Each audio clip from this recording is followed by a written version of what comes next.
வாசிக்கப்பட்ட வேத பகுதியிலே யோபு 42ஆம் அதிகாரம். எல்லாருக்கும் தெரிந்த பகுதிதான். ஏற்கனவே நிறைய முறை கேள்விப்பட்டிருப்பீர்கள்.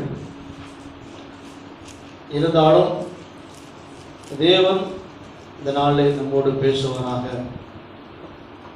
இதில் நாம் வாசிக்கிறோம் 7ஆம் அதிகாரத்திலே, கர்த்தர் இந்த வார்த்தைகளை யோபோடு பேசின பின் கர்த்தர் தேமானியனான எலிப்பாசை நோக்கி, உன்மேலும் உன் 2 சிநேகிதர் மேல் எனக்கு கோபம் மூடுகிறது. என் தாசனாகி யோபு பேசினது போல் நீங்கள் என்னை குறித்து நிதானமாய் பேசவில்லை. எல்லாம் கேள்விப்பட்டிருப்போம். யோபு என்ன கஷ்டத்தில் இருந்தார்னு கேள்விப்பட்டிருப்போம். தன்னுடைய பிள்ளைகளை இழந்து, தன்னுடைய சொத்தை இழந்து, எல்லாரையுமே இழந்து ஒரு நிர்கதியாய் நிற்கும் பொழுது அவனுக்கு ஒரு வியாதி வந்து தனிமையில் இருக்கும் பொழுது அந்த அவனுடைய 3 நண்பர்கள் வந்து அவன்கிட்ட என்னென்ன பேசணுமோ அந்த வழக்கு பேசுறாங்க. நண்பர்களாக இருந்து நீ என்ன பாவம் பண்ணியோ தெரியல அப்படின்ட்டு என்னென்னமோ பேசுறாங்க. அது அந்த 3ஆம் அதிகாரத்திலிருந்து தொடர்ந்து வாசிக்கும் பொழுது அந்த 3 நபர்களும் யோபை குறித்து பேசிக்கொண்டே வருவார்கள். ஆனால் யோபை குறித்து நாம் வாசிக்கிறோம். யோபு 1ஆம் அதிகாரம் 1ஆம் வசனத்திலே வாசிக்கிறோம். பாருங்க, ஊத்ஸ் தேசத்திலே யோபு என்னும் பேர் கொண்ட ஒரு மனுஷன் இருந்தான். அந்த மனுஷன் உத்தமனும் சன்மார்க்கனும் தேவனுக்கு பயந்து பொல்லாப்புக்கு உலகருமாய் இருந்தான்.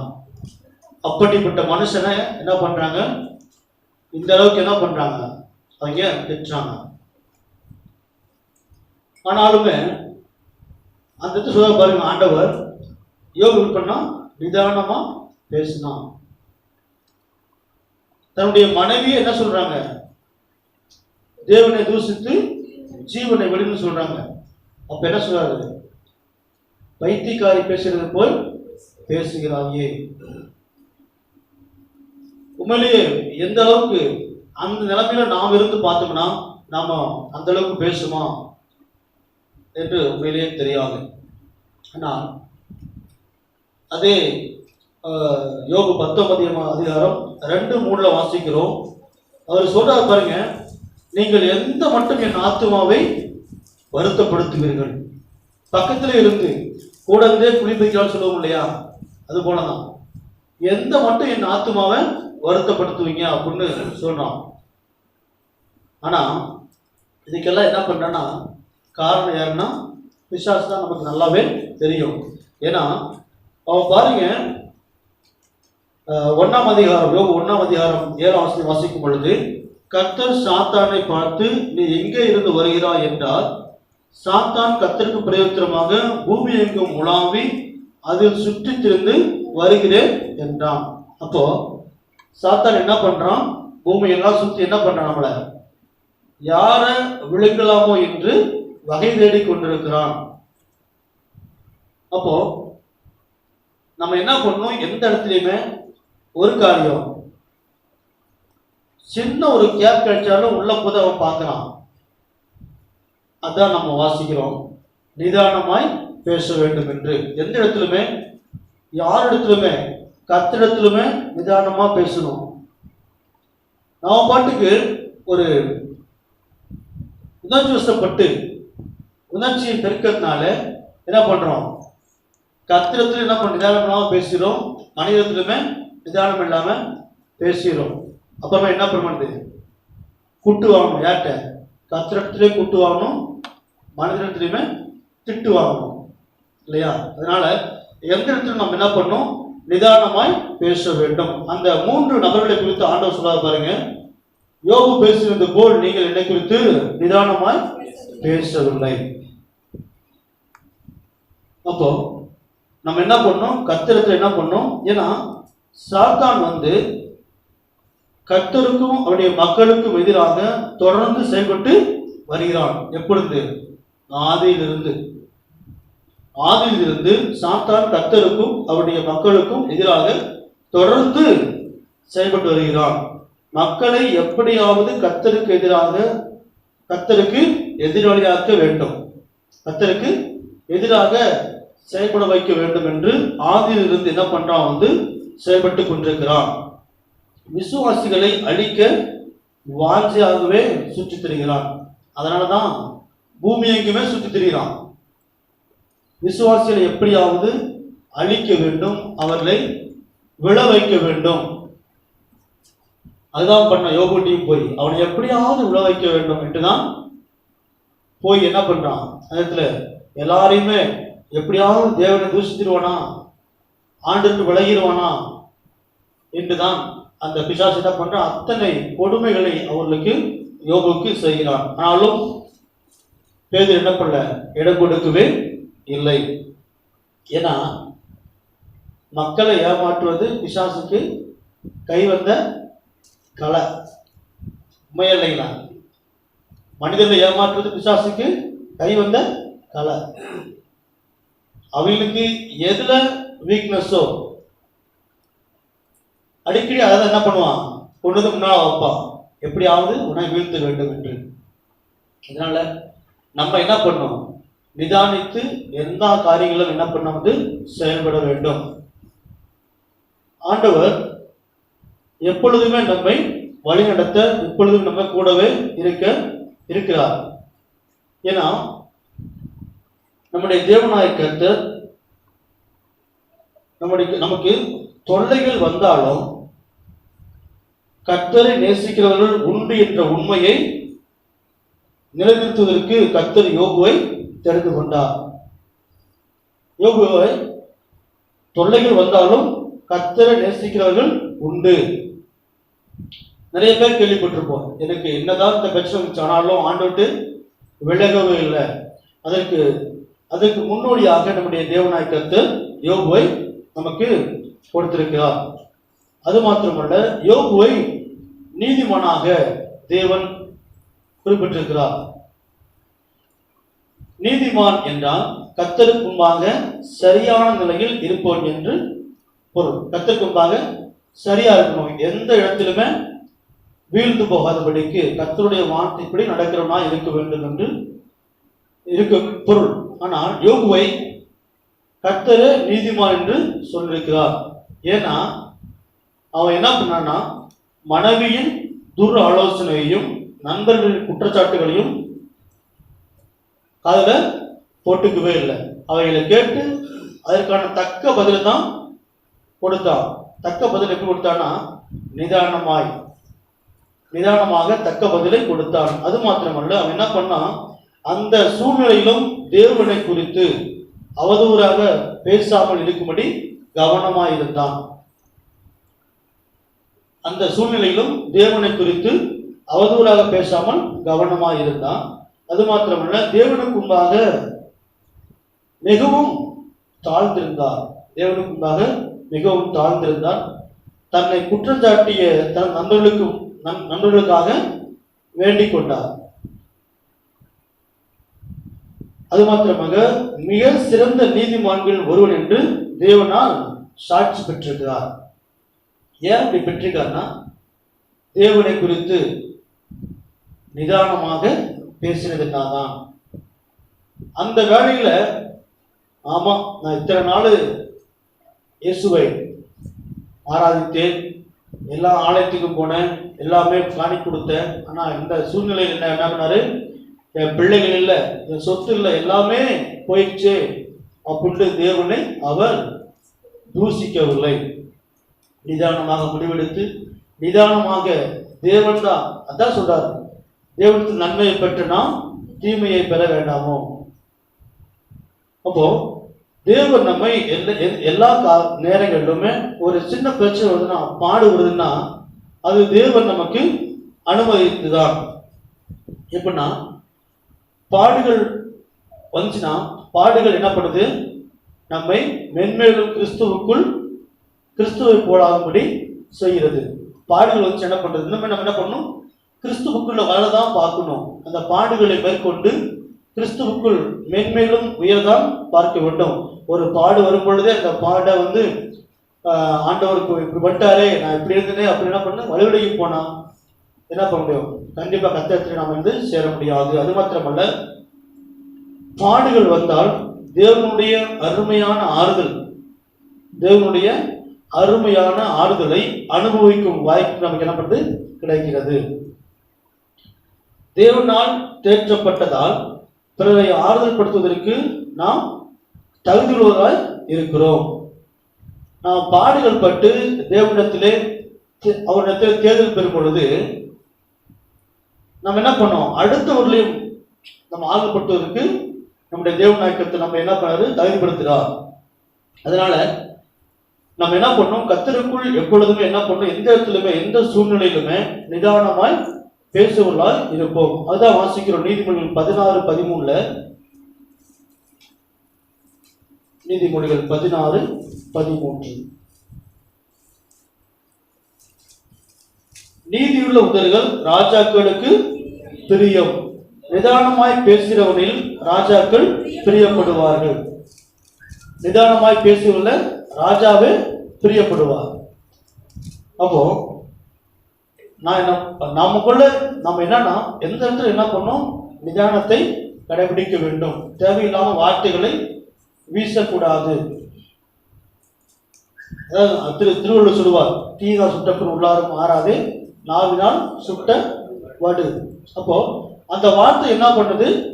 காயத்தை ஏற்படுத்துகிறது. அதனால எந்த இடத்திலும் மனிதனுக்கு முன்பாகவும் தேவனுக்கு முன்பாகவும் என்ன பண்ணணும்? நம்ம வந்து நிதானமாய் பேச வேண்டும். நம்முடைய அறிக்கைகளை நிதானமாய் சொல்ல வேண்டும்.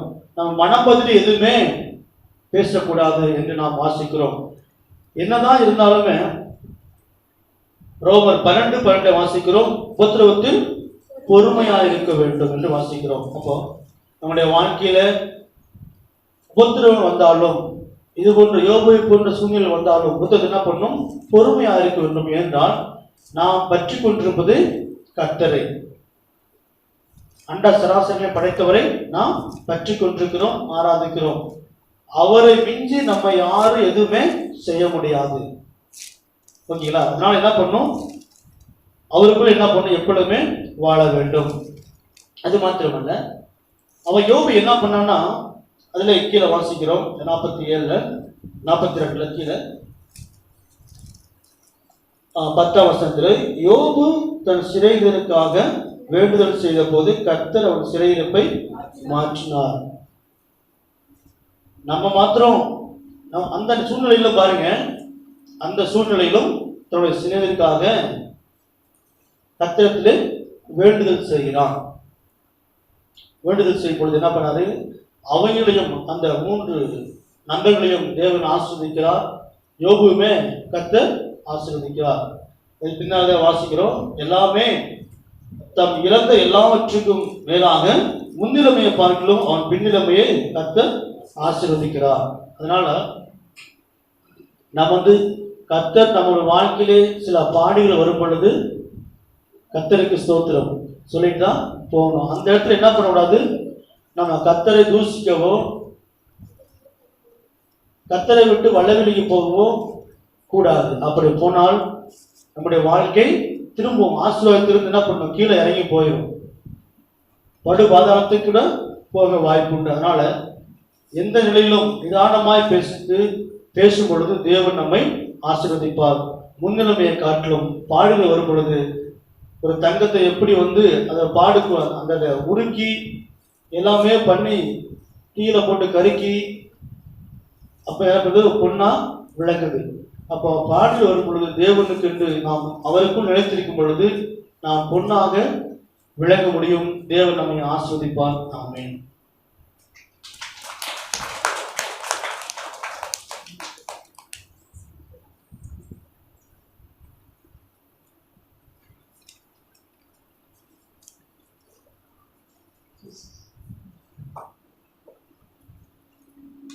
சந்தோஷமா இருப்பீங்க.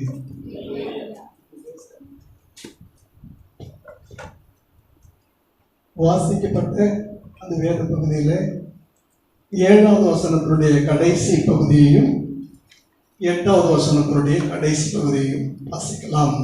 நீங்கள் என்னை குறித்து நிதானமாய் பேசவில்லை. 8வது வசனத்தினுடைய கடைசி பகுதி. நீங்கள் என்னை குறித்து நிதானமாய் பேசவில்லை என்றார். ரொம்ப நிதானமா ஒரு நேரம் பேசினார். ரொம்ப சந்தோஷமா இருந்துச்சு. நிதானம் என்ற அந்த ஒற்றை வார்த்தையினுடைய விளக்கத்தை சொல்லுகிறேன், கவனியுங்கள். பூமியில எத்தனையோ தானங்களை கேள்விப்பட்டிருப்பீங்க. அன்னதானம் ஒருவருடைய பசி ஆற்றும், கண் தானம் ஒருவருக்கு பார்வை கொடுக்கும், இரத்த தானம் ஒருவருக்கு பிழைப்பை கொடுக்கும். பல தானங்கள் இருக்கிறது. தானங்களிலெல்லாம் சிறந்த தானம் நிதானம். நிதானம் தவறும் பொழுது விபத்துக்கள் ஏற்படுகிறது. வாழ்கிறவர்களை எல்லாம் கொன்று குவிக்கிறோம். புரிகிறதா? நிதானம் அழைக்கும் பொழுது கோபம் வருகிறது. கோபம் வரும்போது பிரச்சனை வருகிறது. பிரச்சனை வரும்பொழுது எல்லாம் சிதறி போகிறது. அல்லேலூயா. ஆகையினாலே தானங்களிலெல்லாம் சிறந்த தானம் நிதானம் என்பதை நீங்கள் மனதில் வைத்துக் கொள்ள வேண்டும். எல்லாவற்றிலேயும் நாம் நிதானமாக இருக்க வேண்டும். பேசும்போதும் சரி, பிறரை தீர்ப்பு செய்யும் பொழுதும் சரி, நாம் நிதானமாக இருக்க வேண்டும். சாலமோன் ராஜாவாக மாறிவிட்டார். அவர் ராஜ்யபாரம் பண்ணின ஆரம்ப நாட்கள் அது. தேவன் அவனுக்கு ஞானத்தை கொடுத்தேன் என்று சொன்னார். ஆனால் இன்னும் அந்த ஞானம் விளங்கவில்லை. முதல் முறையாக அந்த ஞானத்தை சோதிக்கும்படியான ஒரு சோதனை காலம் வருகிறது. 2 தாய்மார்கள் வருகிறார்கள். 2 பேருடைய கரத்திலேயும் 2 குழந்தைகள் இருக்கிறது. 2 பேருமே நீதி கேட்கிறார்கள். 2 பேருமே தாய்கள் தான். 2 பேருமே நீதி கேட்டது உண்மைதான். 2 பேருடைய கருத்தில் இருந்ததும் குழந்தைதான். ஒரு செத்த குழந்தை, இன்னொன்று உயிருள்ள குழந்தை.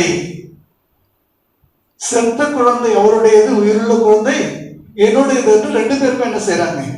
ஒரு குழந்தைக்காக 2 பேரும் போராடுகிறார்கள், வாதிடுகிறார்கள். சாலமோன் திகைத்து போயிருக்கிறார். நிதானம் இழக்கக்கூடிய ஒரு சூழலை, போலியாய் போராடுகிறவர்கள் அதிகமாய் கண்ணீர் வடிக்கிறாள், அதிக சத்தமாய் பேசுகிறாள், மயங்கி விழுகிறாள், உருண்டு புரண்டு அழுகிறாள். வெளி தோற்றத்தை பார்த்தால் இவள்தான் பெற்ற தாயோ என்று சொல்லி நினைக்கும் அளவுக்கு அந்த சூழல் போகிறது. யாருங்கே கொண்டு வந்த வாளை, குழந்தையை பிளந்து 2 பேருக்கும் பாதி பாதி கொடு என்று நிதானம் இழந்ததை போன்ற ஒரு தீர்ப்பு.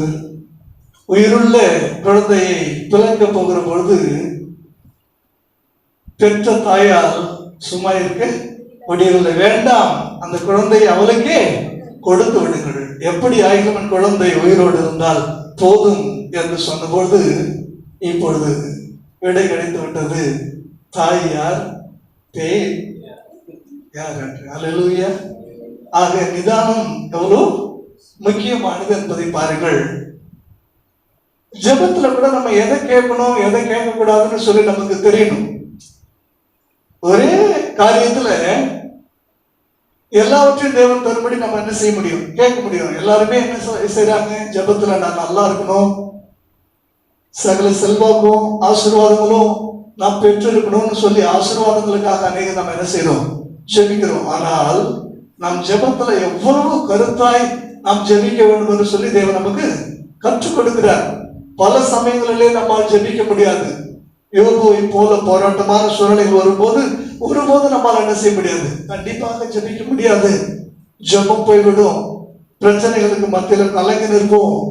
கலங்கி நிற்கிற நம்முடைய கண்கள் கசியும், கண்ணீர் வரும், கவலை மனதை இருண்டு போக செய்யும். என்ன செய்வதென்று தெரியாத சூழ்நிலையில புலம்பல் தான் வரும். கடவுளுக்கு விரோதமான வார்த்தைகள் கூட, கோபங்கள் கூட வரும். அந்த நேரத்தில் நம்மால் என்ன செஞ்சிருவோம்? நிதானம் பழுது போயிடுவோம். நிதானமா தேவனிடத்துல கேட்டா ஒரே ஜபத்துல எல்லா ஆசீர்வாதத்தை என்ன செய்ய முடியும்? பெற்றுக்கொள்ள முடியும். ஒரே ஒரு சிறு உதாரணத்தை மாத்திரம் நான் உங்களுக்கு சொல்லுகிறேன். ஒரு ராஜா காட்டு பாதையில தன்னுடைய படை பரிவாரங்களோடு கூட செல்லுகிறார். சுவாரஸ்யமான இடங்களிலே அவ்வப்போது அவர் தனியாய் கொஞ்சம் தூரம் போய் விட்டு திரும்பி வந்து விடுவார். ஒரு குறிப்பிட்ட இடத்துல அவர் ரொம்ப தூரம் போயிட்டாரு, திரும்பி வர அவருக்கு வழி தெரியவில்லை. காட்டுக்குள்ளே அலை மோதுகிறார், வழி தெரியாமல். அந்த காட்டுக்குள்ளே இருந்ததான அந்த ஆதிவாசிகளிலே ஒரு 4 பேர் இதை கண்டு, யாரோ ஒரு மனுஷன் காட்டுக்குள்ளே வழி தெரியாமல் திகைத்திருக்கிறார் என்று சொல்லி அவரை ராஜா என்று தெரியாமலேயே அவருக்கு வழிகாட்டி கொண்டு வந்து விடுகிறார்கள். கொண்டு வந்து விட்ட பொழுது ராஜா அரண்மனைக்கு வந்துட்டாரு. அடுத்த நாள் அந்த 4 பேரையும் அரண்மனைக்கு அழைத்து வர சொன்னார். 4 பேரும் அரண்மனைக்கு வந்துட்டாங்க. அரண்மனைக்கு வந்த பிற்பாடு தான் தெரியுது நம்ம காப்பாத்தினவர் யாரு, தேசத்தினுடைய ராஜா. ராஜா சொல்லுகிறார், அந்த ராஜான்னு தெரியாமலே நீங்க என்ன செஞ்சீங்க, காப்பாத்திட்டீங்க, உங்களுக்கு என்ன வேணும் கேளுங்கள் என்று சொன்ன போது ஒருவன் கேட்டார், ஐயா அந்த காட்டு பாதையில நீங்க வந்தீங்க, நாங்க வேட்டையாடுகிற பாதையெல்லாம் ரொம்ப மோசமா இருக்கு, நீங்க அந்த பாதைகள் எல்லாம் என்ன செய்யணும், சரி பண்ணி கொடுக்க வேண்டும் என்று சொன்னார். ஓகே.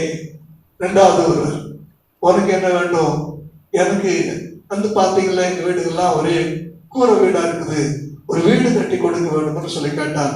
3வது ஒருவன், எனக்கு நிறைய பணம் வேணும், எனக்கு தேவைப்படும் போதெல்லாம் நான் ஊருக்குள்ள வந்து எனக்கு வேண்டியதெல்லாம் நான் என்ன செய்யணும், வாங்கிக்கணும்னு சொல்லி கேட்டேன். 4வது நபரை ராஜா அழைத்தார். உனக்கு என்ன வேண்டும் என்று சொல்லி கேட்டார். அவன் சற்று நிதானமாய் சொன்னார், எனக்கு ஒன்று வேண்டாம் ராஜாவே, எனக்கு ஒன்று வேண்டாம், மாதத்தில் ஒரு முறை என் வீட்டிற்கு நீங்கள் வர வேண்டும், காலையிலிருந்து இரவு வரை என் வீட்டிலே நீங்கள் விருந்தாளியாக தங்க வேண்டும், இந்த ஒரு வரம் மாத்திரம் எனக்கு வேண்டும் என்று சொல்லி கேட்டபோது ராஜா திகைத்து போனார்.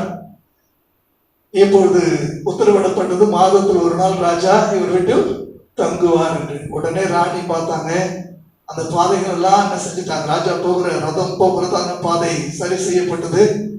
அங்க அவனுக்கு ராஜா தங்குவதற்கேற்ற மாதிரி ஒரு மாளிகை கட்டி கொடுக்கப்பட்டது. ராஜா தங்க வேண்டுமே, யோசிச்சு பாருங்க, ஒரே ஒரு நிதானமாய் கேட்டதான ஒரு காரியம். மற்றவரெல்லாம் ஆசீர்வாதத்தை கேட்டார்கள், இவன் ராஜாவையே கேட்டான். அல்லேலூயா. நாம் எதை கேட்க போகிறோம்? நிதானமாய் நாம் கேட்டால் நாம் எதை கேட்போம்? ராஜாவையே கேட்போம். ஆண்டவர் எதையும் 2 முறை சொல்லுவதில்லை. யோபு 1வது அதிகாரத்துல யோபு உத்தமன் என்று சொல்லி 2 முறை சொல்லுகிறார்.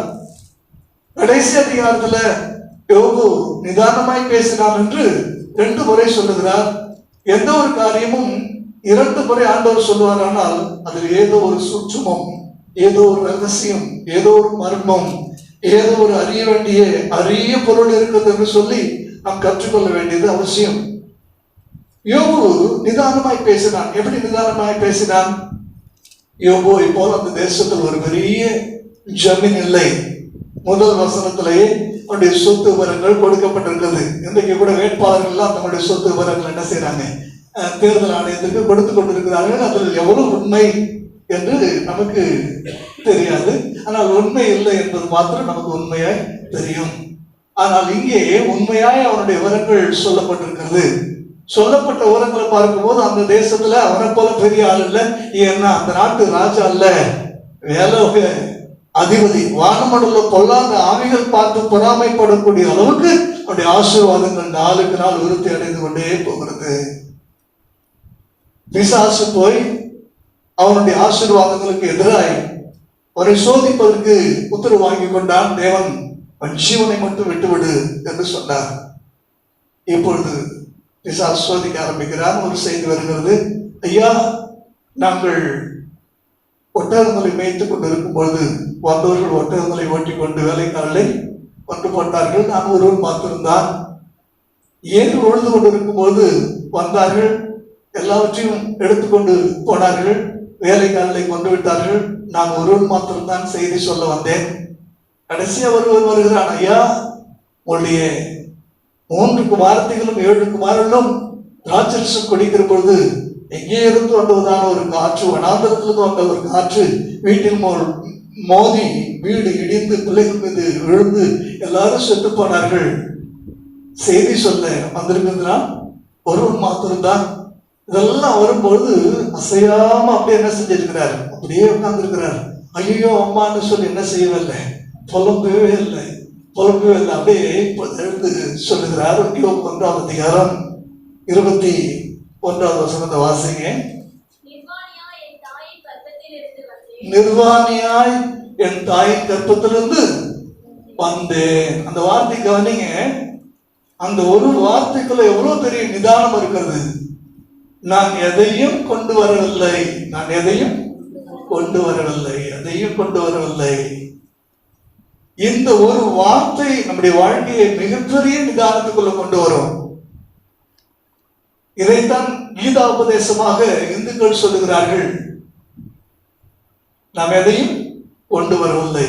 எது நம்முடையதாக இருந்தது நாம் இழப்பதற்கு, எது நமக்கு சொந்தமாய் இருந்தது நாம் அழுவதற்கு, எதையும் நாம் கொண்டு வரவில்லை, எதையும் கொண்டு போவதில்லை. இந்த உணர்வு யோபுக்கு தெரிஞ்சிருச்சு. கரெக்டா சொல்றாங்க, கர்த்தர் கொடுத்தார். எனக்கு இப்பொழுது இருக்கிற எல்லாம் யார் கொடுத்தது? கர்த்தர் கொடுத்தது. எதையும் நான் கொண்டு வரவில்லை, எதுவும் எனக்கு இந்த உலகத்துல சொந்தமாய் இருந்ததில்லை.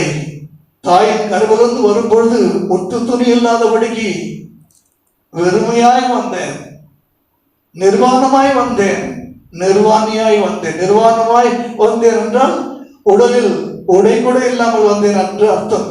நிர்வாணியாய் என்று வந்தேன் என்றால் ஒரு சொந்தமும் எனக்கு என்று உரிமை கொண்டாடக்கூடிய ஒன்றும் இல்லாதவனாய் நான் வந்தேன் என்று பொருள். இப்ப நாம் சொல்லுகிறார், கர்த்தர் கொடுத்தார், கர்த்தர் எடுத்தார்.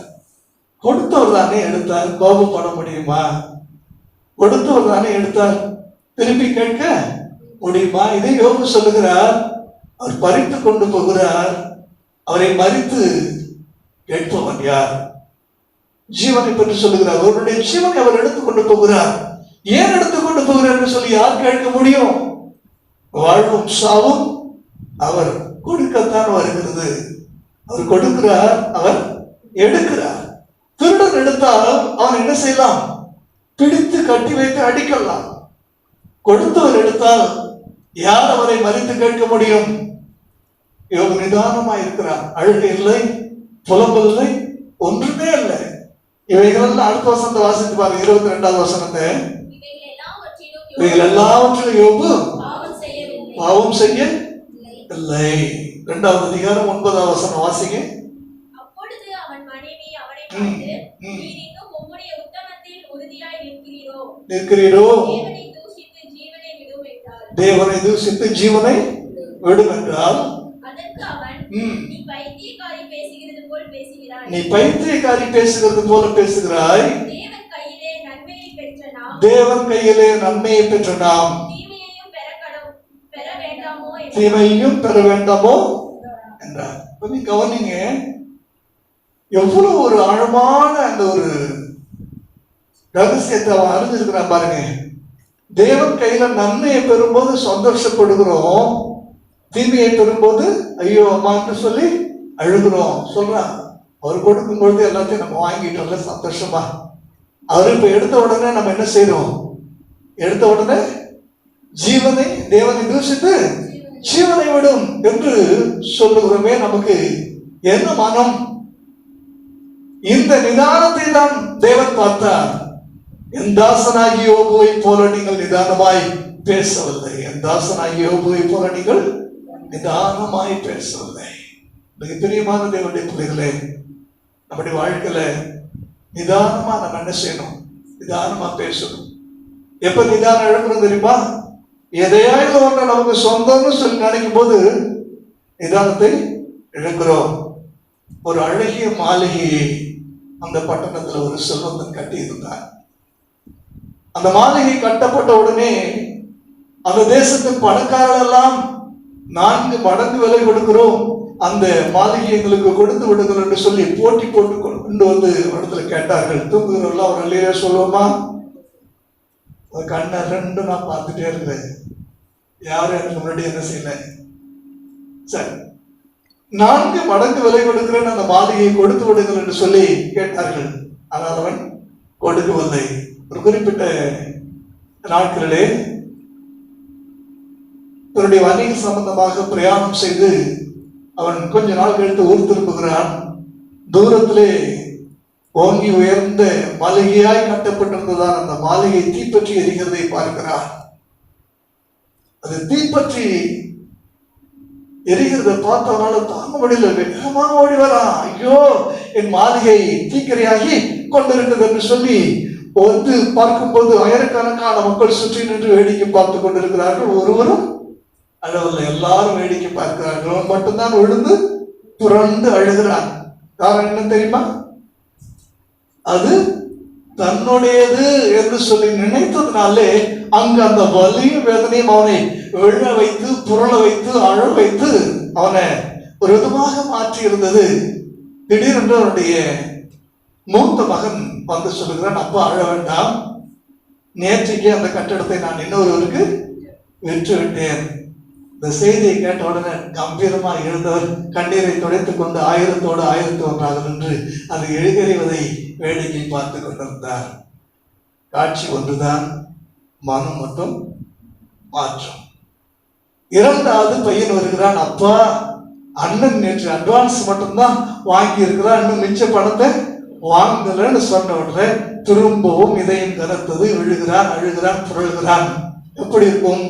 காட்சி ஒன்றுதான், மனம் மட்டும்தான் மாற்றம்.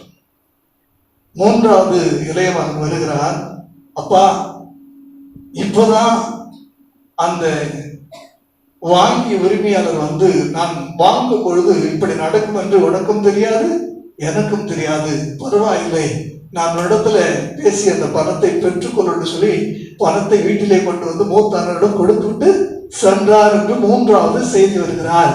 இப்பொழுது மீண்டும் எழுந்தவர் கண்ணீரை துடைத்துக் கொண்டு 1000தோடு 1001 மாறிவிட்டார். இந்த கதையினுடைய அந்த உண்மை உங்களுக்கு புரியும், அந்த வலி புரியும். அதனால ஒன்று தெரிஞ்சுக்க, நிதானமா இருங்க. எதுவும் நம்முடையது இல்லை, எதுவும் நம்முடையது இல்லை, எதையும் நம்ம கொண்டு வரதில்லை, எதையும் கொண்டு போகவும் போகிறதில்லை. அல்லேலூயா. நிதானமா இருந்தா தேவனே நம்மை பிரதான ஆசாரியனாக மாற்றுவார், பிரதான ஆசாரியனாக மாற்றுவார். இந்த வேதாகமத்திலேயே நீங்கள் முதல் புத்தகம் எது என்று சொல்லி கேட்டால் நீங்கள் ஆதியாகமம் என்று சொல்வீர்கள். அல்ல, வேதத்தினுடைய முதல் புத்தகம் யோபு. ஆபிரகாமுக்கு முன்னதாக வாழ்ந்தவன். முதலாவது எழுதப்பட்டதான் அந்த புஸ்தகத்திலே இன்னும் ஆசரிப்பு கூடாரம் இல்லை, ஆசாரிய வம்சங்கள் இல்லை. அந்த நாட்களிலேயே தேவன் யோபுவை பிரதான ஆசாரியனாக மாற்றினார். யோபுக்கு எதிராக பேசுகிறவர்களை பார்த்து ஆண்டவர் சொல்லுகிறார், நீ 7 காளைகளை 7 கடாக்களை கொண்டு போய் ஆற்று கொண்டு போ, யோபுக்கு கொண்டு போ, அவர் உனக்காக சர்வாங்கதாக பலிடுவான். நீங்க அவன் இடத்துல உங்களுக்காக என்ன செய்வான்? ஜெபம் பண்ணுவான். அவன் குரல் கேட்டு அவன் முகம் பார்த்து நான் உங்களுக்கு இறக்குவேன். யோசிச்சு பாருங்க, உங்களுக்கு எதிராக யாராவது திரும்புறாங்க, சிநேகிதர்களே கூட உங்களுக்கு எதிராக பேசுறாங்க, உறவுகளே கூட உங்களுக்கு எதிராய் சேற்றை வாரி பூசுகிறார்கள், அவதூறாய் நினைக்கிறார்கள், தவறாய் பேசுகிறார்கள் என்றால் கலங்கி தவிக்க வேண்டிய அவசியம் இல்லை. நிதானமா இருங்க. ஜெபத்தை விட்டுடாதீங்க, வேத வாசிப்பை விட்டுடாதீங்க, தேவனோடு உள்ள நெருங்கி ஐக்கியத்தை விட்டுடாதீங்க. நிதானமா இருங்க. இப்பொழுது உங்கள் எதிராளிகளுக்கு விரோதமாய் தேவன் எழுப்புவார். உங்கள் மேல் கோபம் முழுகிறது என்று சொல்லி தேவன் சொல்லுவார். உங்களோடு ஒப்புரவாகும்படி தேவனே அவர்களை அனுப்புவார். அல்லேலூயா. நிச்சயமாய் அனுப்புவார். யோபுவின் முகத்தை கர்த்தர் பார்த்தார். அந்த வசனத்தை கடைசியை வாசித்து பாருங்க. யோபுவின் முகத்தை பார்த்தார் என்று பாருங்க. 12வது வசனத்துடைய கடைசி பகுதி, 9வது வசனத்துடைய கடைசி பகுதி. அப்பொழுது கர்த்தர் யோபுவின் முகத்தை பார்த்தார். எங்க பார்த்தாரு? உங்க முகத்தை பார்க்கும் பொழுது கோபம் தனிஞ்சிருந்துச்சுன்னா தேவன் முகத்துல உங்கள் எதிராளிகள் மேல இருக்கிற கோபம் தனியும். உங்கள் இருதயத்தை பார்க்கும் போது உங்கள் எதிராளிகள் மேல இருக்கிற அந்த கோபம் தனிஞ்சிருந்துச்சுன்னா உங்க எதிராளிகள் மேல தேவனுடைய கோபம் தனியும். இல்லைன்னா இன்னும் நீங்க கோபமா இருந்தா இன்னும் தேவனும் கோபமா இருப்பார். இன்னும் அவர்கள் மீது நீங்கள் மனத்தாங்களா இருந்தால் இன்னும் தேவன் அவர்கள் மீது மனத்தாங்களா இருப்பார். காளைகளை கொண்டு போ, யோபுவனுக்காக ஜெபம் பண்ணினால் நான் மன்னிப்பேன், யோபுவனுக்காக ஜெபம் பண்ணினால் நான் மன்னிப்பேன். அப்படியானா நிதானமா இருக்கிறவங்க தேவனையே தன் கைவசப்படுத்தி இருக்கிறவங்க, தேவன் அவருடைய முகம் பார்த்து அவர்கள் குரல் கேட்டு காரியங்களை செய்யக்கூடிய அளவுக்கு தேவன் அவள் என்ன செய்றார்? அவ்வளவு நேசிக்கிறார். அல்லேலூயா. நிதானமா இருங்க. ஒருபோது நிதானம் என்ன செய்யாதீங்க, தவறாதீங்க. யோபு நிதானமா இருந்தான். கர்த்தரே அந்த நிதானத்தை 2 முறை பாராட்டுகிறார். 2 முறை பாராட்டுகிறார். யாரெல்லாம் எதிராய் பேசினார்களோ, யாரெல்லாம் வீட்டு பக்கம் வராமல் இருந்தார்களோ, யோபு தன்னை பற்றி சொல்ற ஒரு இடத்துல, பசி உள்ளவன் என் வீட்டை ஒருபோதும் கடந்து போனதில்லை, தேவையுள்ளவன் என் வீட்டை கடந்து போனபோது நான் அதை பார்த்து கொண்டிருக்கவில்லை. பசியுள்ளவனுக்கு ஆகாரம் கொடுத்தேன், அழுக்கான வஸ்திரம் தரித்து போனவர்களுக்கு புதிய ஆடைகள் கொடுத்தேன். என் வீட்டிலே விதவைகள் சாப்பிட்டார்கள், என் வீட்டிலே பசியா இருந்தவர்கள், என் வீட்டிலே தேவைகள் சந்திக்கப்பட்டவர்கள் ஏராளமானவர்கள் இருக்கிறார்கள். என்னிடத்துல பெற்றுக்கொள்ளாதவர்கள், நன்மையை பெறாதவர்கள் தேசத்தில் ஒருவரும் இல்லை என்று சொல்லக்கூடிய அளவுக்கு ஒவ்வொரு செல்வந்தனாய் இருந்தாலும் மனதும் அவ்வளவு செல்வந்தனாய், மனதும் அவ்வளவு தாராளமான மனதாய் அவனுக்கு இருந்தது. இதெல்லாம் தேவன் பார்த்தார், இதெல்லாம் தேவன் பார்த்தார். கடைசியா எல்லாரும் தேவன் அனுப்புறாரு. எப்படி அனுப்புறாரு தெரியுமா? ஆளுக்கு ஒவ்வொரு தங்க காசு, ஆளுக்கு ஒவ்வொரு தங்க, அப்புறம் கொண்டு போய் என்ன செய்ய, யோபுக்கு போட்டு. இப்போ ஒவ்வொரு நைட்ல யோபு எப்படி ஆயிட்டாரு? 2 மடங்கு ஆசீர்வாதத்தோட மாறிட்டார். அல்லேலூயா. யாரெல்லாம் எள்ளி நகை ஆடினார்களோ, யாரெல்லாம் தலையை துலுக்கி ஏளனம் பேசினார்களோ, யாரெல்லாம் விலகிருந்து என்ன பார்ப்போம்னு சொல்லி வேடிக்கை பார்த்தாலோ, அத்தனை பேருடைய கண்களுக்கு வந்ததாக சத்துருக்களுக்கு முன்பாக ஒரு பந்தி ஆயத்தப்படுத்தி தலையணையால் அபிஷேகம் பண்ணி தேவன் அவனோடு கூட இருப்பதை எல்லாருக்கும் காண்பித்து நன்மையும் கிருபையும் மீண்டும் அவனை தொடரும்படி ஆண்டவர் செய்தார் அல்லவா? கரங்களை தட்டி கத்திர மகிமை கொடுத்துருவான். நிதானமா இருக்கிறீங்களா? ஆமென். எல்லா சூழ்நிலையிலையும் நாம் நிதானமாக இருப்போம். கர்த்தர் ஆசீர்வதிப்பாராக. வரக்கூடிய ஏப்ரல் 6ஆம் தேதி இந்த தேசத்தினுடைய வேண்டும் 5 ஆண்டு கால தலையெழுத்து நிர்ணயிக்கப்பட இருக்கிறது.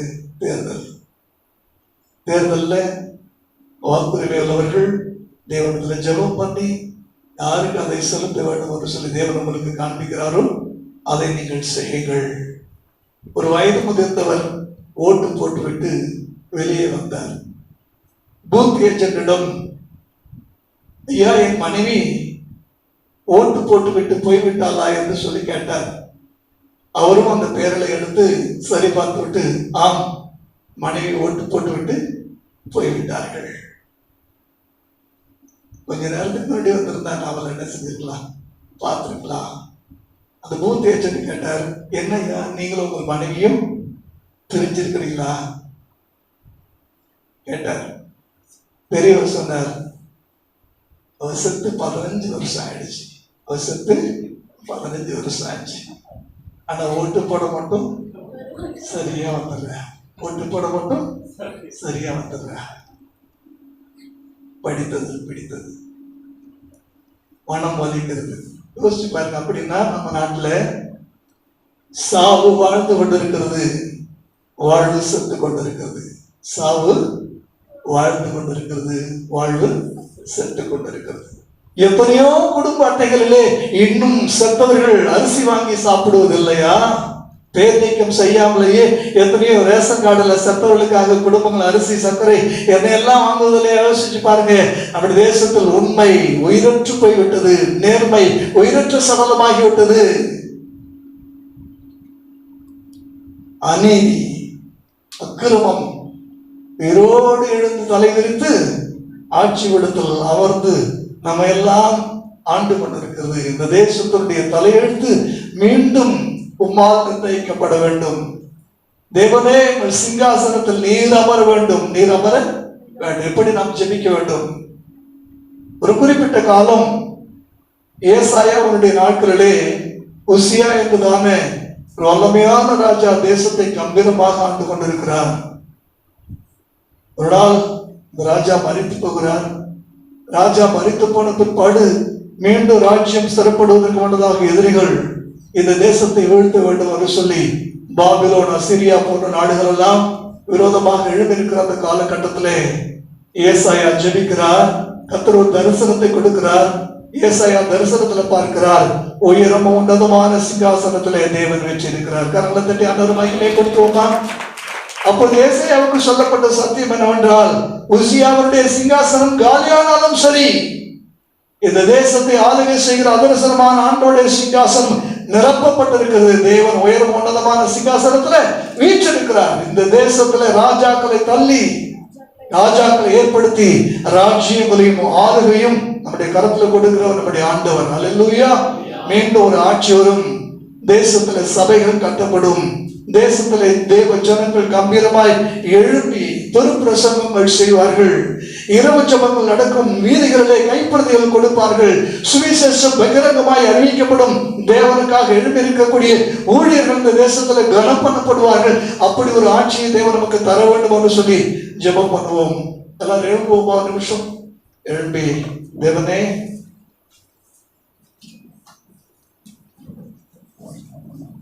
எங்களுக்காக, எங்கள் தேசத்திற்காக ஜெபித்து படிக்கிறோம். இந்த தேசத்துல ஒரு நல்ல ஆட்சியை தரும்படி, இந்த தேசத்துல ஒரு அற்புதத்தை ஆண்டவர் செய்யும்படி நம்ம ஜெபிக்கிறப்பான்னு சொல்லி கேளுங்க.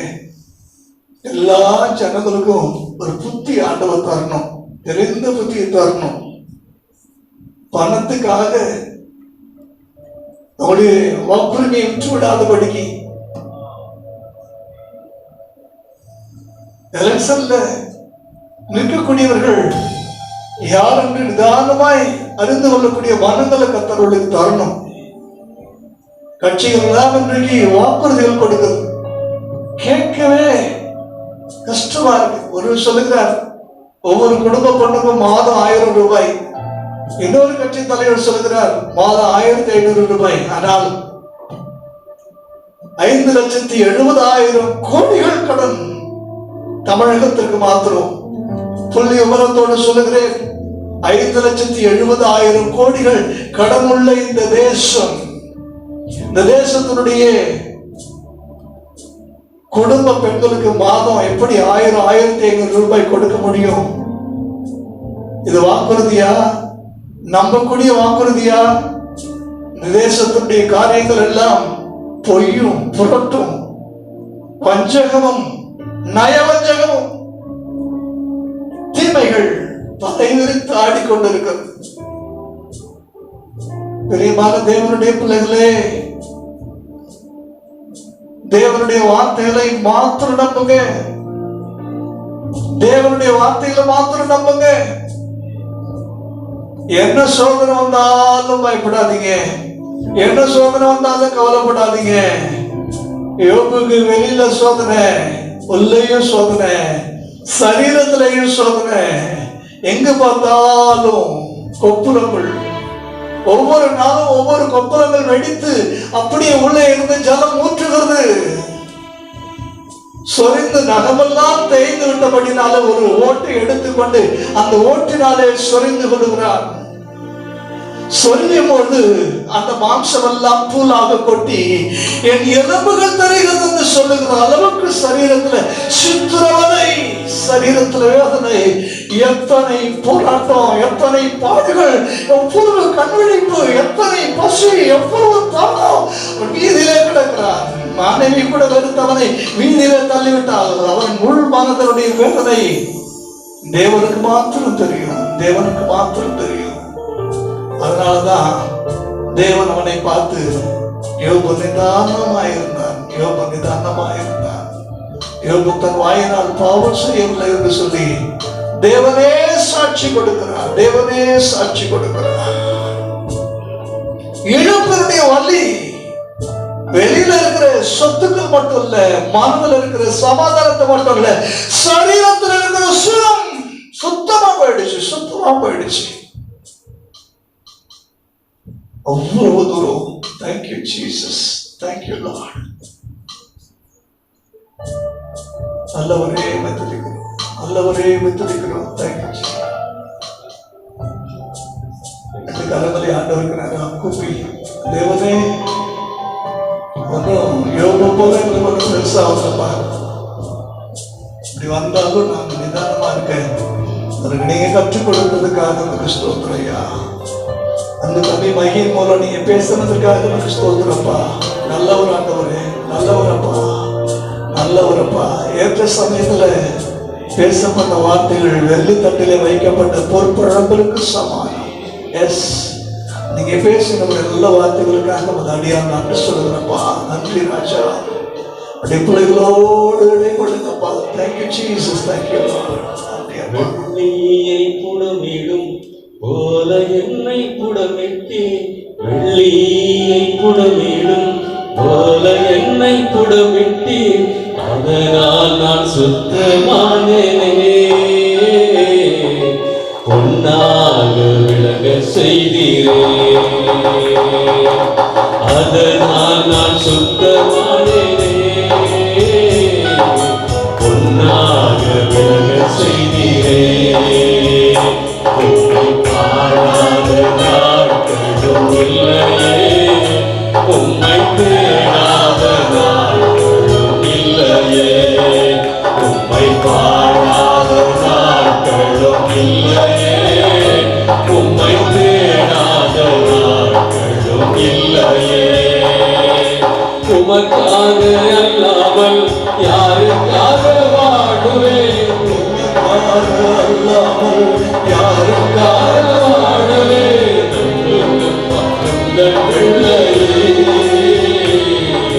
நம்புங்கப்பா உங்கள் பிள்ளையே, நம்புங்கப்பா உங்கள் பிள்ளையே, நம்புங்கப்பா உங்கள் பிள்ளையே. உம்மை பாடாத நாட்களும் இல்லையே, உம்மை தேடாத நாட்களும் இல்லையே, உம்மை பாடாத நாட்களும் இல்லையே, உம்மை தேடாத நாட்களும் இல்லையே. வெள்ளியை புடமிடும் போல என்னை புடமிட்டி, வெள்ளியை புடமிடும் போல என்னை புடமிட்டி, அதனால் நான் சுத்தமானேனே. பொன்னாக விளங்கச் செய்தீரே, அதனால் நான் சுத்தமானேனே. பொன்னாக விளங்கச் செய்தீரே, அதனால் நான் சுத்தமானேனே. பொன்னாக விளங்கச் செய்தீரே. உம்மை பாடாமல் யாரை நான் பாடுவே, உம்மை துதிக்காமல் யாரை நான் துதிப்பேன். இந்த சூழ்நிலையும் அதை பாடுகிறேன். இந்த பாடல்கள் உள்ளத்திலிருந்து உதட்டுக்கு வர வேண்டும். அவமானம், வலி, தலைகீழாக கட்டப்பட்டு தொங்கிக் கொண்டிருக்கிற ஒரு சூழல். பவுலோசியாவும் வேதனை பட்சத்துல துடித்து அழுதிருக்க வேண்டும். ஆனால் அந்த ராத்திரியில தூங்காமல் கர்த்தரை பாடி துதித்தார்கள். அவர்கள் பாடல் கர்த்தரை அந்த சிறைச்சாலைக்குள்ளே கொண்டு வந்தது. விடுதலை நாயகர் அங்கே வந்ததுனால எல்லாருடைய கட்டுகள் அந்த ராத்திரி கழந்து போயிட்டு வந்தவா. வாழ்க்கையில என்னெல்லாம் உனக்கு கட்டி வச்சிருக்குது, ஒரு வாழ்க்கையில என்னெல்லாம் உனக்கு எதிராக இருக்கு, யாரெல்லாம் வந்து விரோதமா நிக்கிறாங்க, என்னெல்லாம் நீ பாக்குற இயேசுவின் நாமத்துல நீ தொடர்ந்தாண்டவரை பாடு. இஸ்ரவேல் ஜனங்கள் யுத்தம் பண்ண போவதற்கு முன்னதாக பாடல் குழுவை முன்னாக நிறுத்துவதெல்லாம் கர்த்தர் அவர்களுக்காக யுத்தம் செய்தார். இன்றைக்கு நீ பாடி துதி, தொடர்ந்து செவி, தேவனோடு நெருக்கமான உறவு வளர்ந்து உனக்கு எதிரான சூழ்நிலைகள் எல்லாம் வாய்க்காதே போகும், எல்லா ஆயுதங்களும் வாய்க்காதே போகும். ஒரு வழியாய் வருகிறவர்கள் 7 வழியாய் ஓடி போவார்கள். எல்லாரோட ஓடி போகும்போது கர்த்தர் சொல்வார், நான் உனக்கு துணை நிற்கிறேன், நான் உனக்கு துணை நிற்கிறேன், நான் உன்னை விட்டு விலகுவதில்லை, உன்னை கைவிடுவதும் இல்லை, நான் உன்னோடு இருக்கிறேன், நீதி வலதுகளுக்கு உன்னை தாங்குவேன், உனக்கு சகாயம் பண்ணுவேன், உன்னை தப்பு வைப்பேன். தேவனுடைய வார்த்தை அப்படியே ஒரு வாழ்க்கை வந்து பலிப்பதாக. அன்பு தகப்பனே, ஒவ்வொருவரையும் ஊழியனாகி அடியான் பிதாக்குமார் பரிசுத்த ஆவியின் நாமத்துல வாழ்த்தி ஆசீர்வதிக்கிறேன். இந்த வார்த்தைகள் அனைத்தும் அவருடைய வாழ்க்கையாக மாறட்டும் என்று சொல்லி தரத்துல நான் ஒப்படைக்கிறேன். காத்துக்கொள்ளுங்க. அந்த ஒவ்வொருவருடைய மனங்களும் கொழுந்து விட்டு எறியிட்டு வேத வசனத்துடைய வெளிச்சத்தினால பேசியவது ஊழியனை மைய குடும்பத்தை ஆசீர்வதிக்கிறாங்க. நன்றி ராஜா, நன்றி. உடைய பிள்ளைகளை மீண்டும் ஒரு அடியார் பார்க்கிற வரைக்கும் இந்த வசனம் உடைய பிள்ளைகளுடைய வாழ்வாய் மாறுவதாக என்று சொல்லி பிதாகுமாரன் பரிசுத்தாவின் நாமத்தில் வாழ்த்தி ஆசீர்வதிக்கிறேன். இயேசுவின் நாமத்தில் ஜெபம் கேளும் நல்ல பிதாவே. என் ஆத்துமாவே கர்த்தரை ஸ்தோத்திரி. என் முழுவதும் பரிசுத்த நாமத்தை ஸ்தோத்திரி. என் ஆத்துமாவே கர்த்தரை ஸ்தோத்திரி. பரிசுத்த சகல உபகாரங்களை பரவாதே. அவருடைய கர்த்தராகிய இயேசு கிறிஸ்துவின் கிருபையும் பிதாவாகிய தேவனுடைய அன்பும் பரிசுத்த ஆவியாருடைய அந்யோன்ய ஐக்கியமும் என்றைக்கும் நம் அனைவரோடு கூட இருப்பதாக. Hallelujah. Praise the lord, praise the lord. கர்த்தர் உங்களை ஆசீர்வதிப்பாராக. ஒருவரை ஒரு வாழ்க்கை சொல்லுங்கள்.